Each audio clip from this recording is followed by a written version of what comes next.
Welcome to Pretty Lies and Alibis. Let's seek the truth and travel the long road to justice together. What you know, Alibiers? Welcome to another episode of Pretty Lies and Alibis. I'm GiGi. I hope you're having a great Tuesday. I am just enjoying a quiet house. I don't want to say enjoying, though. My kids went back to school today, and honestly, I'm not one of those moms who count down. I like having them home and around all day, but I hope they're having the best day ever. And I'm going to go pick Sarah Rose up soon. Then tonight, I'm going to meet with Miss Becky Hill, who is the Colleton County Clerk of Court. And she became well known during the Alec Murdaugh trial. She's the one that read the verdict, swore the witnesses in. And I'm interviewing her for the podcast tonight. Can't wait. Then we're going to have some dinner. Can't wait to catch up with her. I think that episode should be out tomorrow. Not sure how quickly the studio will get it to me, if they edit it or what. So kind of fluid with the release date on that, but I can't wait to talk to her. Music fact of the day, Riders on the Storm. This is actually the last song that Jim Morrison recorded. He went to France and died just a few weeks later. The single was released in June 1971, just very shortly before he passed away. Good song. Prison slang term of the day, a heat wave. That is the attention brought to a group of inmates by the action of one or a few. And prison recipe of the day, prison spread. This is kind of a big one that a lot of people in prisons like. Ramen noodles. It's a big staple in prison because it's cheap. They will mix the ramen noodles with spices in a big trash bag, and anything else is added, like canned tuna, hot sauce, salsa, Doritos, flavored popcorn is common. They add hot water to that to cook the mixture, and then it is spread over a newspaper and eaten with a spoon or whatever it is you can find to scoop it up with. And our dumb law of the day in Pennsylvania, it's illegal to sing in the shower. I would be a lifer in Pennsylvania because I sing in the shower. So I learned a few new things about Pocatello Women's Prison where Lori Vallow is. This was courtesy of an East Idaho News article. I will link that in the description. She can read the whole thing. Inmates are referred to as residents there. It's the largest women's prison in the state of Idaho. You have low-level prisoners all the way up to the only woman on Idaho's death row is in that same facility. Here is the intake process Lori is going through currently. They come on a bus from a county jail and go through our receiving area in intake. They're giving clothing items and they'll be met by a case manager and they will have a nursing assessment. From there, they will be moved down to a housing unit, and over the next 14 days, up to 4 weeks, they'll be given several assessments, dental, medical, mental health, and case management needs to assess what they may need during their time in the prison. The inmates can take high school or college classes. Jobs there range from cleaning the facilities, sewing clothes, working in the chow hall. And again, that link will be in the description if you want to read the full article. So some random things that I've gotten from my contact. The reason you see inmates who are shackled at the ankles wearing several layers of socks is simply to keep the cuffs from digging into your skin. You can really tear up your skin with those cuffs if you wear one pair of socks. No toilet paper. Well, guess what you can use? An older book with a lot of miles on it. It has softer paper, so you guess the rest, right? You don't want to get no spanking new novel from Barnes & Noble online delivered. Otherwise, you're going to be walking funny for a day or two. Check the expiration date on your food, but don't think it'll get replaced if it's out of date. Really, you're just ensuring you don't get sick from old milk or food, which is commonplace. Every prisoner represents multiple victims, and many represent lives lost. In prison, no one but yourself or a truly dysfunctional person will make your needs a priority. Few inmates lose sleep over their crimes. In prison, people believe your labels before they believe you. Motives hide behind most acts of generosity. Truth will always travel slower than fiction. It's only violence if it's documented. So we were talking about female gangs in prison, and she said most of the gang members I know have contradicting tattoos. They fight like Barney Fife, and they cry in the fetal position monthly due to PMS or sad movies, or the fact that their lunch tray was missing a cookie. Confinement specialists got together and collectively agreed that privacy is an overrated luxury that only serves to remind a person of their former humanity. To help us acclimate to our new existence as social rejects, all efforts have been made to show us we have no privacy. She says, while unconfirmed, many believe the staff have been given special training to instill the importance of their role in deprivatizing your life. They may show up mere seconds after you've settled your little booty down on the cold metal toilet and start a conversation because they don't want you to feel like you have anything in your control. The only thing you're in control of are the thoughts in your very own head. And sometimes, she said, days are questionable. Every conversation, written or spoken, is always with an audience. So inmates won't have to adjust and readjust to even the smallest illusion of privacy. An audience is present for conversations with medical staff, but promises to only half listen or read medical and legal conversations as they're privileged. It's important to remember the removal of privacy is actually for our own good. We should embrace each humiliation with gratitude. The sooner one adjusts to no privacy, the quicker that pesky humanity will fade and life as a reject can reach its full potential.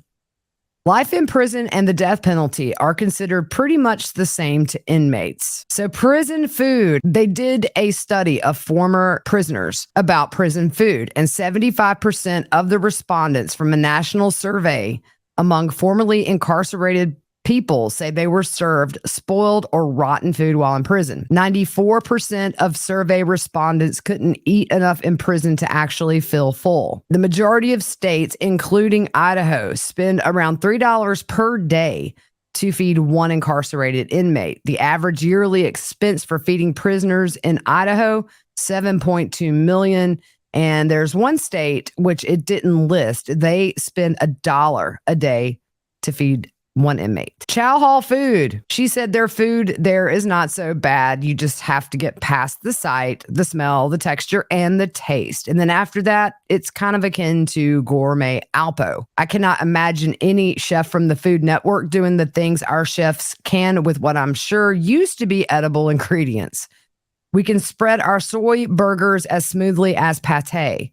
The proteins have been given such a makeover that I dare the most trained palate to guess the source. The meals are so good you can feel and taste them for hours after you're finished. Some meals stick around into the night. Our food here tries to escape. With deep concentration, you can keep it from escaping your mouth. But sometimes it'll catch you by surprise and it will race for your body's southern exit, which will make you not very popular in your cell. Inmates there have the option to spend their precious pennies on nuclear winter-style food at very high prices. That supports the prison economy, which benefits about 10% of the inmate population. If your family can take out a second mortgage, you too can be kept stocked in instant coffee and top ramen. The goal of most inmates is to use commissary to eat and fill their nutritional needs, although the food is not very nutritional. To show how much commissary is bought, this is just one example of one place. Angola Prison put in an order for 3,000 boxes, which equals 312,000 packets, the small single packs of Cool Ranch flavored Doritos. In some prisons, Marmite is banned because it contains yeast and that could be used in making hooch. When prisoners complain about the food, the conditions, or anything about prison, the famous phrase, deal with it. This is prison. If you don't like it, you shouldn't have come here. Most prisons have rodents and roaches consistently. It's a problem. A lot of those are seen, obviously, in the Chow Hall. What are some prison hacks? Chewing gum can be used to make an imprint of a key or a lock. Baby oil can make an inmate's arms slippery, rendering them impossible to restrain.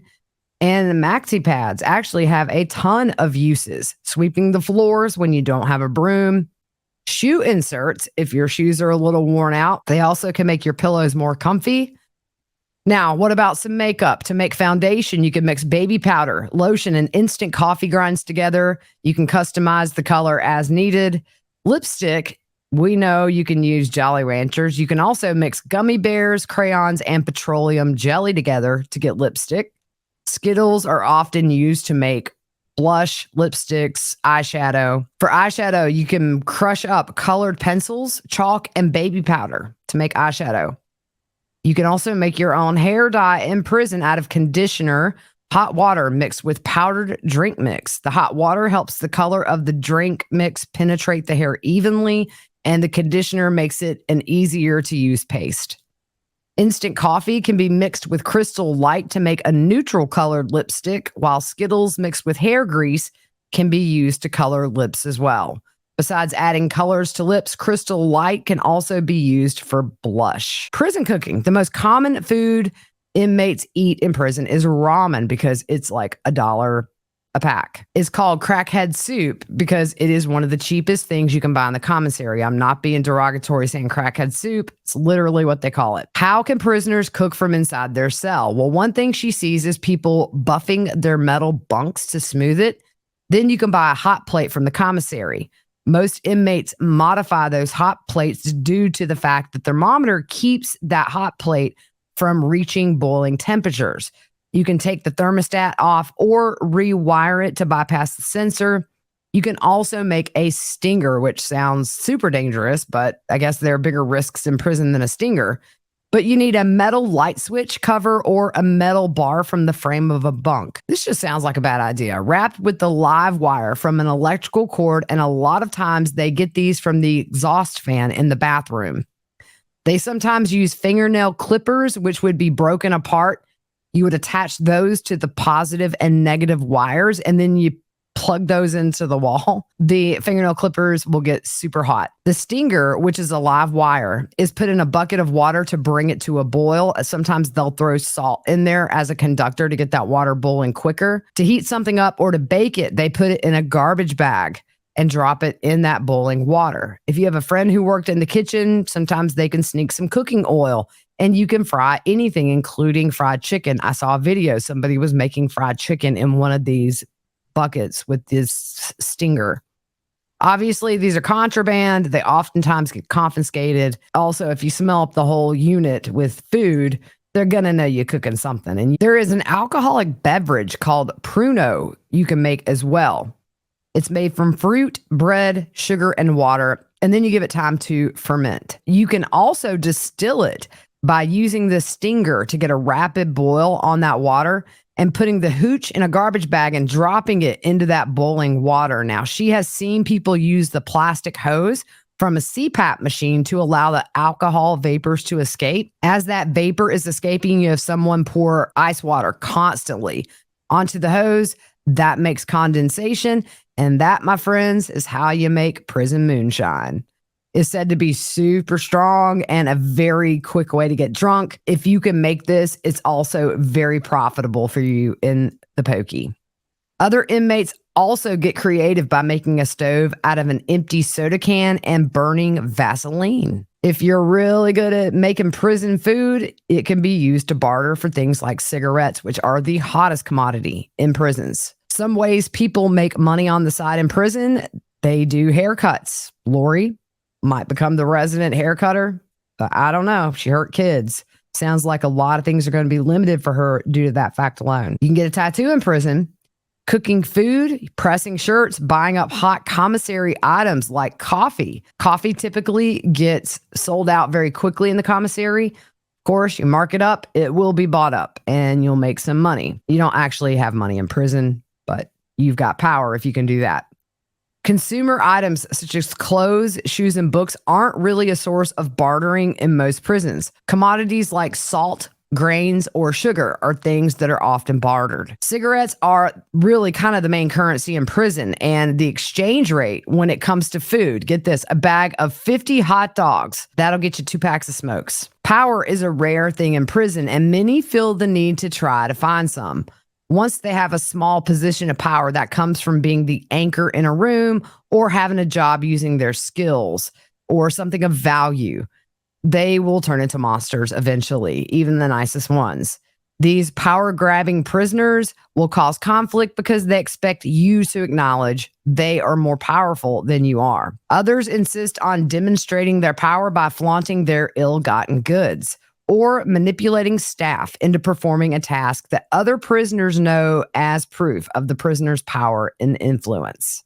Some of the positions of power came by accident, maybe when a staff member and a prisoner shared a life event, such as a death of a parent, a child, or simply by having spent decades seeing each other all the time. So my contact and I were talking about Lori specifically because they're all obsessed with this case there, and about how Lori would not allow mental illness into her trial, but also about competency and how Lori lied and made up elaborate lies during the welfare check when Charles was murdered.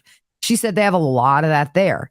She said she's in with a lady with schizophrenia who in a fit killed her son. In her lucid moments, her guilt is so bad that she ends up in a crisis ward.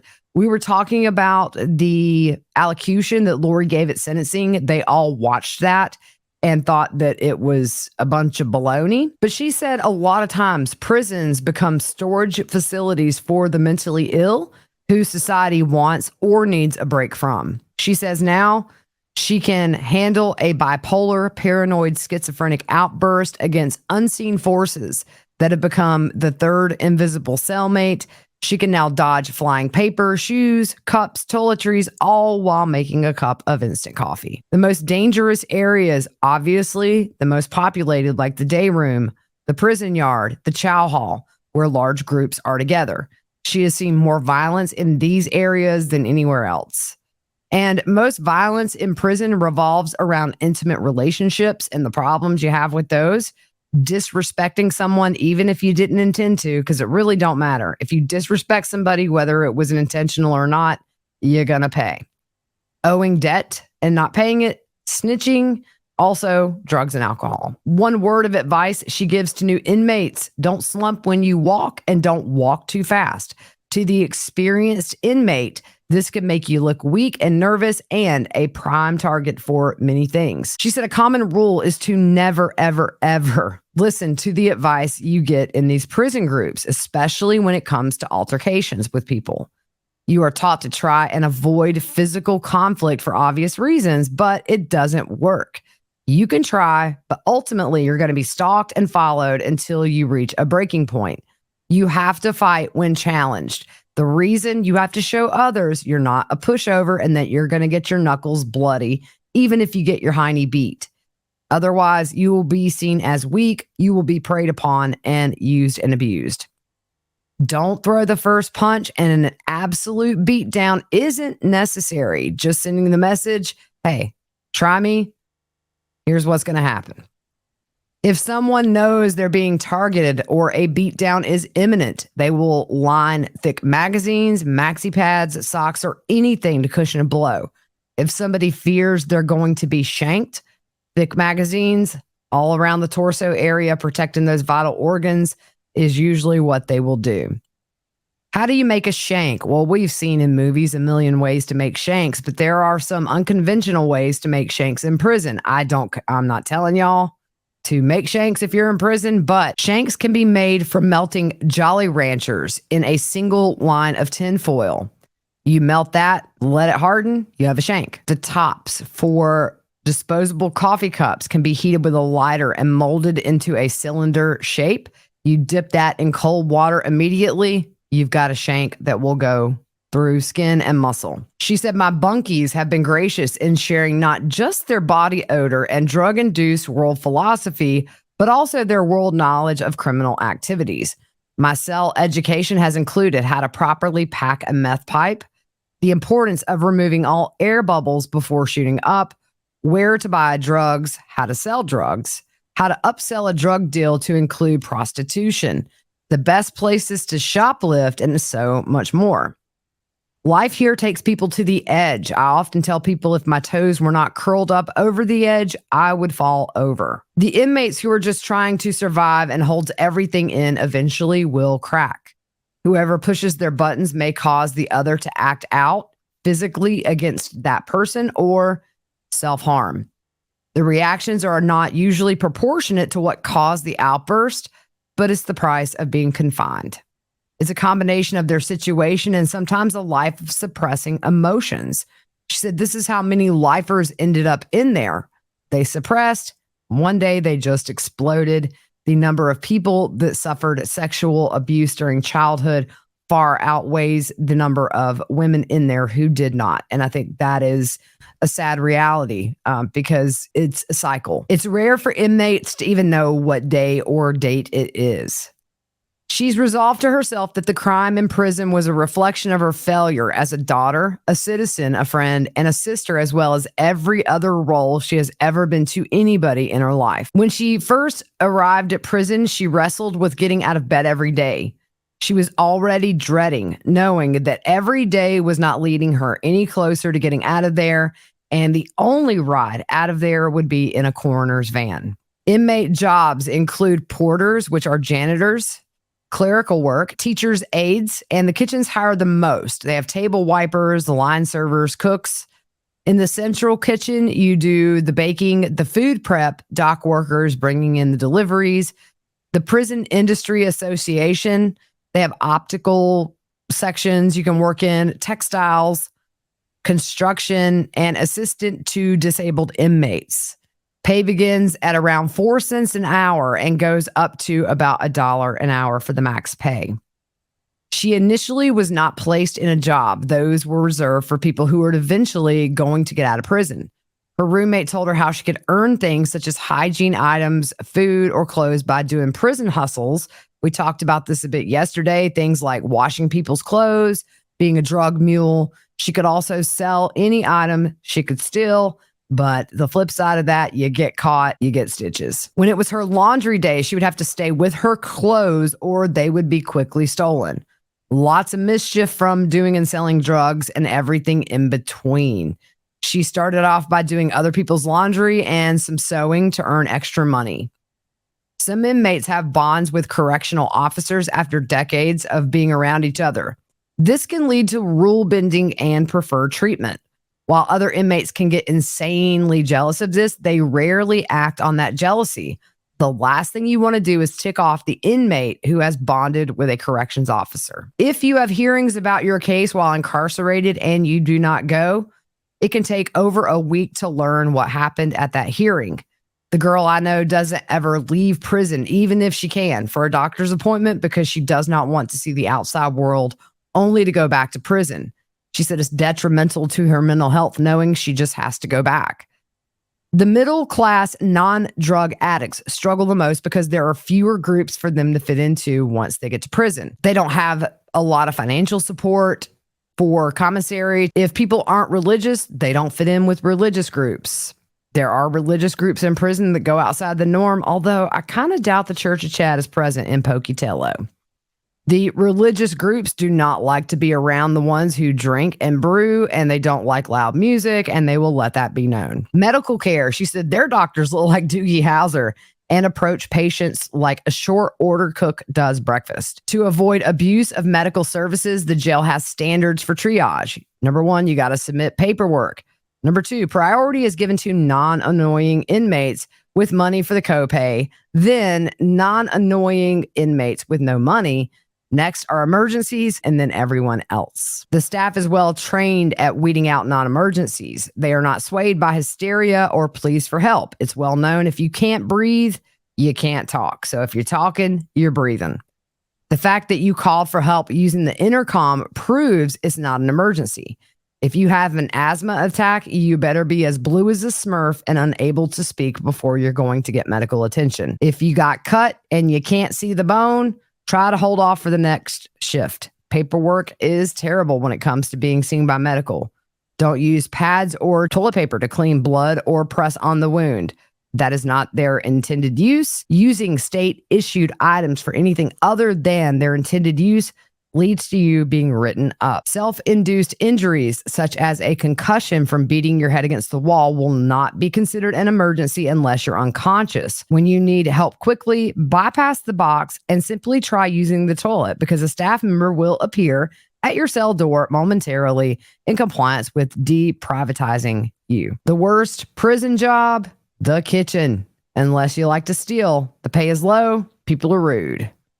The first big fight she witnessed in prison really rattled her. There was blood everywhere, even sprayed on her shirt. Bloody teeth were spit onto the floor. Her cellmate saw the blood on her shirt and asked if it was hers. She was super upset talking about the fight with her cellmate, and her cellmate told her it's going to be a really, really long life in here if she kept that thin skin she had and her tender heart. Hearing that caused her, my contact, to just emotionally break down. She kept communication with her family to a minimum. She knew the pain she had caused them, and she did not want them to visit her. It was just easier not to see them.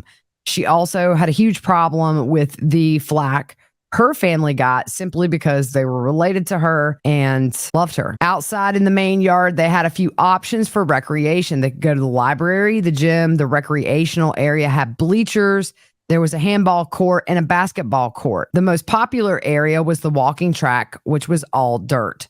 The gym oftentimes was closed due to staffing issues, and the only people who got to go in were the ones who were in the care of mental health. She resolved herself that the crime and prison was a reflection of her failure. She said most prisons have vocational programs, but don't be fooled. This is not done for you. It's done for the public's perception of prison and also to keep people busy and keep the drama at a minimum. She said at one point, a few months into her life in prison, she looked in the mirror and saw a familiar stranger, but she noticed her eyes looked hollow and it almost was haunting. She felt no connection with herself. She attempted self-harm and was found just in time. She was placed in the mental health unit. After some time, she found a better rhythm working. She got a job in the library and she was tutoring others. A lot of the prison population are in gangs and it started young, sometimes as early as 10. This may give you a group to keep you safe, but oftentimes you're in debt to them. Visiting family members, it is a huge toll. There are a lot of hoops to jump through. Sometimes it takes hours for your family to actually get to the visitation. Sometimes it can take hours just to be driven to the facility, go through all the red tape of searches, the bus transport, and waiting for the actual visitation. Some families sacrifice a whole weekend for an hour of visitation. Here's the problem. If you get in trouble or some knucklehead causes a big ruckus right before your scheduled visit, and after everything your family went through just to come see you, it can be taken away and all their troubles are for nothing. When prisoners complain about the food, the conditions, or anything, the famous phrase, deal with it. This is prison. If you don't like it, you shouldn't have come here. As far as prison clothing, the standard issue is underwear, bras, socks. They are not guaranteed to fit, nor are they good quality or comfortable. You can order things from the commissary if you have somebody putting money on your books. The prison gives her 5 pairs of underwear and 3 bras every 6 months. A lot of the time, the sizes are wrong and they're cheap, so they're itchy, they're stiff, and they're not comfy. In prison, everything is decided for you. Your daily schedules, they're made by somebody else. You make no decisions. You make no plans, no preparations for the future because your future is already determined until the minute you take your last breath if you're a lifer. The sooner you realize this, the more at peace you will be in prison. Some of these women have been in and out since they were juveniles and actually feel more comfortable on the inside and know how to work the prison. They were unprepared for actually functioning in society. Most are very antisocial. They don't have the ability to plan, make long-term decisions, because inside you don't get to plan for anything. These people are institutionalized and they would rather be in than out. So what's it like living in protective custody? Call it the shoe, lock up, whatever. Let's break it down. Communications. Some inmates will just shout conversations all day long to other inmates in the shoe across the unit. It gets very old. You don't care about what prisoner A says to prisoner B. The mentally ill will shout everything under the sun just to hear themselves talk. It can be so loud at times with all these people trying to do this at once. And if you don't participate, your nerves get rattled with every single shout. There is a prison economy in the shoe, if you can believe it. It exists. For new residents, they aren't getting commissary. Usually it takes months of good behavior to get that privilege. Inmates will yell to others what they have for sale. Now, commissary in the shoe is super limited. For instance, it's very limited to, instead of getting a big bag of chips, you might get the fun size that you would stick in your kid's lunch box. Sometimes you are limited to stamps and hygiene products, all of which are like gold to those that are in the shoe. For this person, she found the amount of food for her. She had found the amount of food in solitary is smaller than what you get in the chow hall. Maybe 1 cup of something instead of 2. Corn, mashed potatoes, you get half. Hunger adds to the irritability. That leads to acting out. Inmates are creative with food, and a common DIY in the shoe is what we call a box pie. You take the bread from your tray, and there they get plain white bread with every single meal. You mash it down to a dough-like consistency and fill that with any fruits or sweets you accumulate, like bananas, packaged cupcakes, or things like that. How did she survive isolation? Don't sleep all day. Exercise. Read. Don't discuss politics with the person in the cell next to you. It won't end well, likely causing arguments that can go on for days or weeks. That's my rule of thumb. I never talk politics or religion with anybody. Mind your P's and Q's when it comes to the commanding officers. They can add 30 days or more in solitary for the smallest things. Write letters to those on the outside. When something happens to somebody inside prison, whether they die naturally or are harmed, those in the cell are strip searched, shackled, and taken out until an official cause of death was identified, even if it was known this person had terminal cancer. The emotional and financial toll, as well as the embarrassment on her family, was massive. Her family has been attacked for so many things that have nothing to do with them.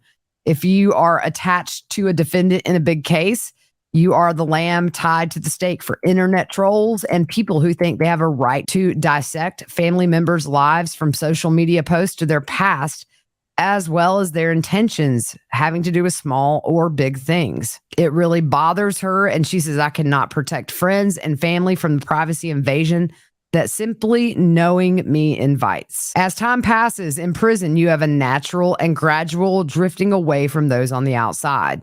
The absence is accepted as a loss. She says she has not seen many people leave prison a better person. For the most part, people change forever in there, and reacclimation to society is the biggest challenge of their lives. She said it's always bittersweet when a friend gets parole. Most people are happy that they are getting out. It's also a reminder that that's never going to be you when you're a lifer. Repeat offenders will come back and say they tried super hard, but really they're hardwired just not to trust anybody and to constantly look over their back, because in prison, you do that. You are constantly on edge, no matter how long you've been there. And even if you have some power, she says these people are on edge 24/7. And that when they do get out, it's just not something you can turn off. This keeps a lot of parolees from forming relationships they need to stay straight in society. Oftentimes, parolees will actually find a group of people who have been on the inside because they understand you, they get you. This often means, though, your group ends up breaking the law, possibly landing you right back in a parole violation. Remember the difference we talked about between criminals and convicts?